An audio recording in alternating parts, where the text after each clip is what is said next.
Hello, hello, and welcome. We're here. Hello. You don't want to miss out on this conversation with us coaches. We have a great topic. Yeah, we're talking about trust today. And if you want people to trust you, and if you want to be able to trust others, it starts with you. You have to Yes, be able to trust yourself. got to trust But you. how do we do that? Yep. How do we do that? That's always the thing, right? We know how when it feels like mistrusting, then that we know, right? Then there's Yes. all this mistrust. But the truth is, trust is a really, really complex neural process happening all up here in our brain, but it also has a big connection to our emotions. Obviously, everybody probably felt that before when they're not trusting. There's an anger or there's some other not so good feelings Hmm. about it. But here's a cool thing. You can strategically work on deepen trust. You can rebuild trust, but also deepen trust. And that is super important if you are in your relationships, but also more and more showing up in companies that trusting the leaders, trust the employers trusting you, Hmm. your team trusting you has such great implications, not just for yourself, but actually for decision making, success, productivity, all of it, for everything. So trust is super important, but you got to start with trusting yourself first. Yeah. And how do we do that? Sorry, I spilled coffee. I'm just going to tell you, I I, just spilled I, coffee. I, I don't, yeah, that's where it starts, actually. Being vulnerable. Being vulnerable. No, so I did it. now let's go. How do we trust ourselves? What So I think the most important thing that I've learned is that I have to establish trust with myself. And that means that I don't lie to myself, and I follow through with what I tell myself I'm going to do. And that could be about any aspect of my life. That could be like, hey, I'm going to wake up and I'm going to work out in the morning. Um, if I don't show up to do that, then I'm just breaking down trust in myself. And that's showing that I don't trust myself to follow through. It can be in establishing friendships, hey, or with my work. Like if I say I'm going to go do something with my work, like I'm going to go to my office, I'm going to do this today, and I don't, again, I'm breaking that trust. And then I'm not going to trust myself to show up. And if I can't build trust with myself, who's going to trust me as, Yep. as a coach, as which we didn't introduce ourselves. Yep, I realize, no problem. But as a coach, as a business owner, as a parent, as a wife, as a friend, who's going to trust me if I'm not doing what I say I'm going to do?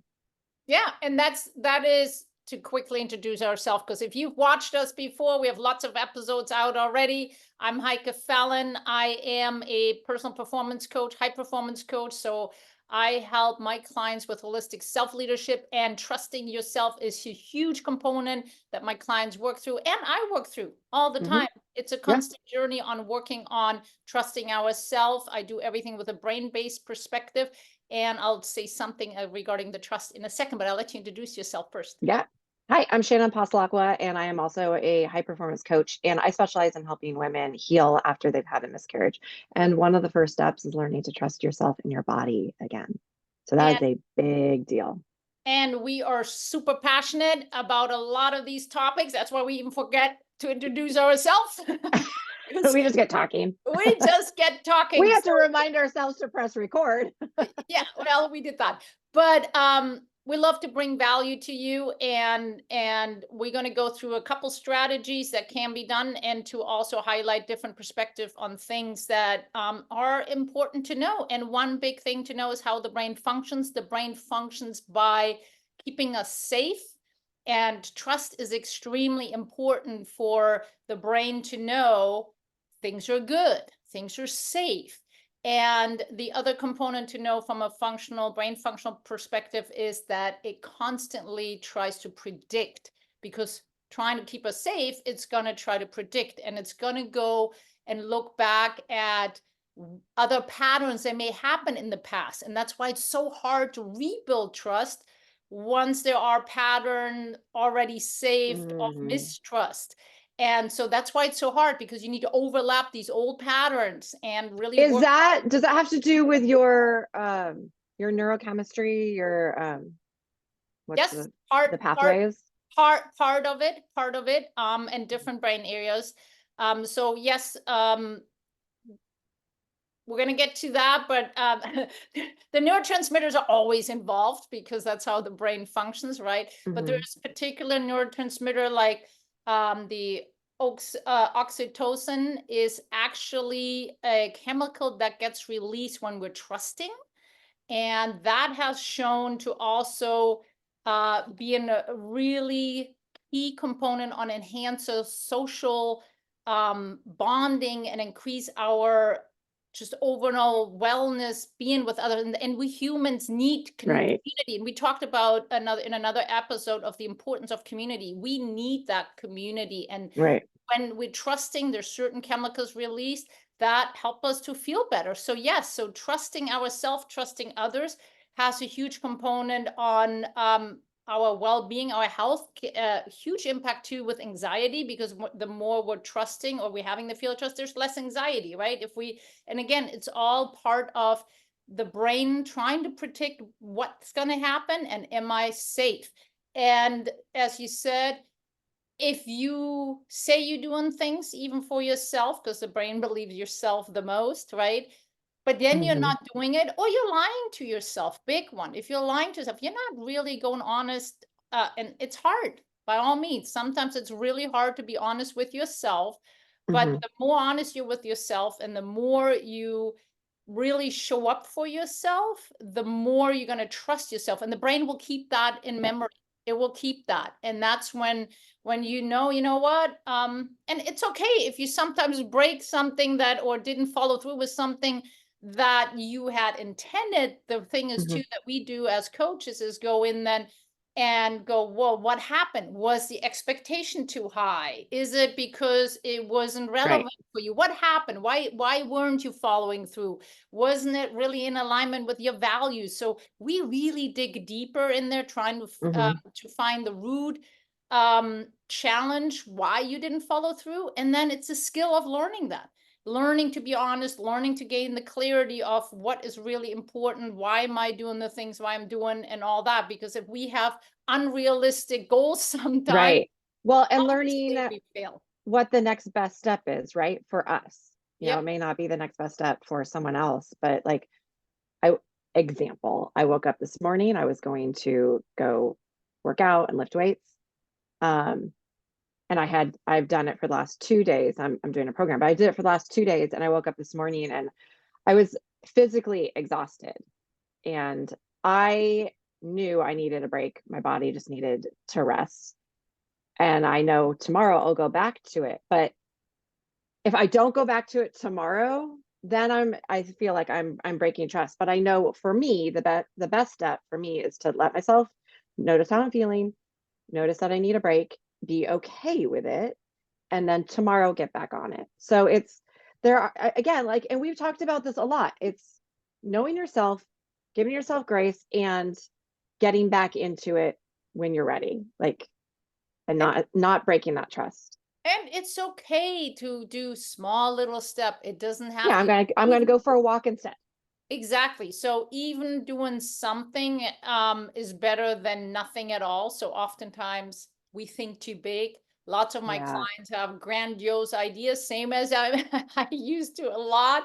And just breaking it down into smaller, and it's okay. Some days you feel better, some days you don't. And so let's say the example of the workout, then the next day you just, or the day you're going to show up, you at least show up. And if you do just something a little bit, you at Mhm. least showed up for yourself. And Right. that's what gives you that trust. So even if it turns out to you, instead of a heavy workout, you're just doing some stretching and a little light walking, you did something for yourself. And that's essentially what it's all Yeah. about. And it's building Because those pathways in your brain.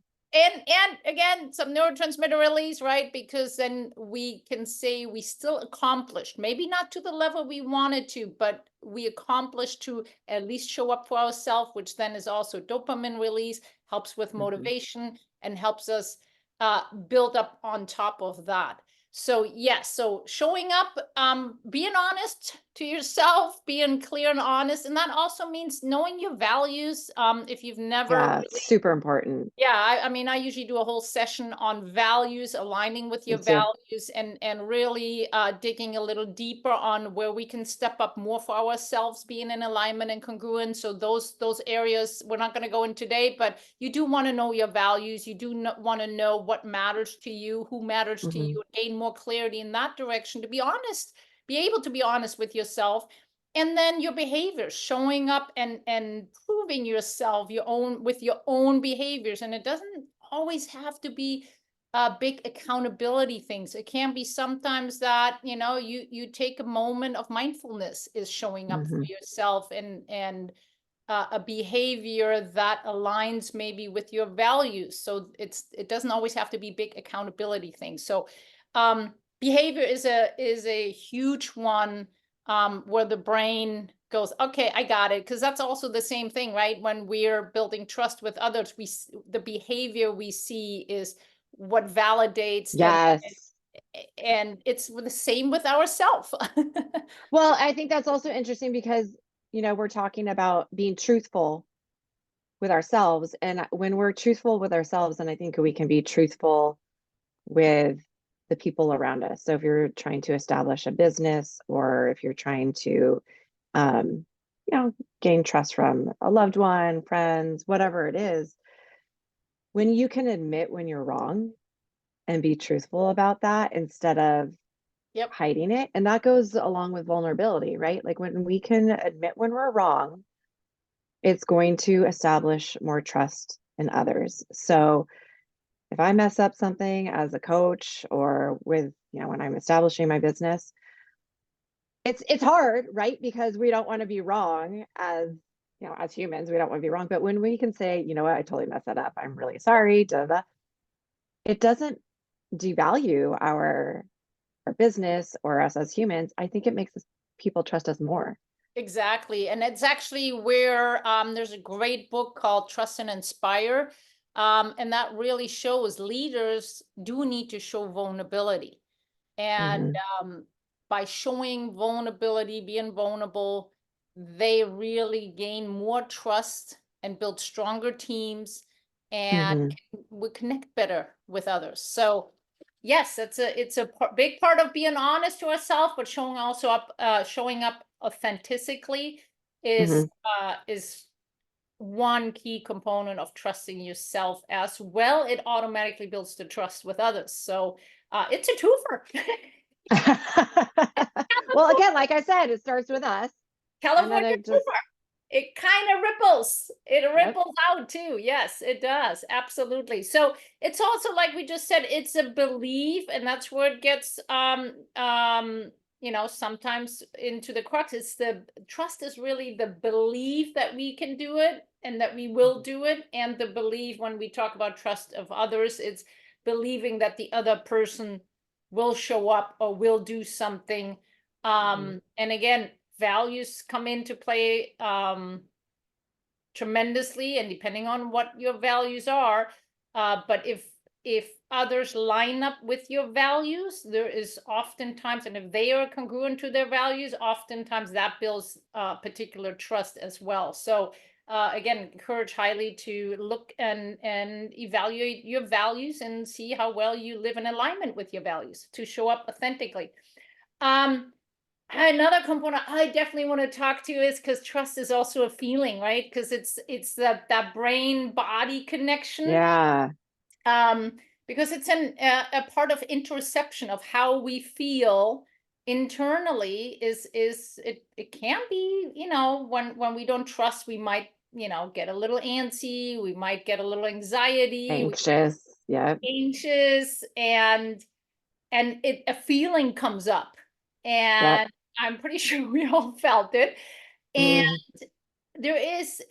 it matters of recognizing those feelings in order to shift and work on trust again. So if we're ignoring those feelings Mhm. of when we're not trusting, Or Mhm. also the feelings when we're really trusting, being aware of like, why am I just doing it without thinking? Because you have a deeper trust. There's a confident Mhm. when we have the emotion of trust, and recognizing and being aware of how we feel and checking in with ourselves um, is very important for us, trusting ourselves, but again, also trusting others. I see this a lot with my clients, and I saw it with myself when I was going through my miscarriages. I I completely stopped trusting my body and everything around me. Like I didn't trust any decision I made, and the anxiety that came with that, and the spiral, like the spiraling of, well, I'm going to research this and research this and research this, and I don't trust anything that's happening. I didn't trust doctors, I didn't trust my body to I didn't trust anything. And I see that so much with my clients too. So it's relearning how to find that trust in our body, know that our bodies are protecting us, and how to reestablish that and find the peace in the storm, which is really difficult.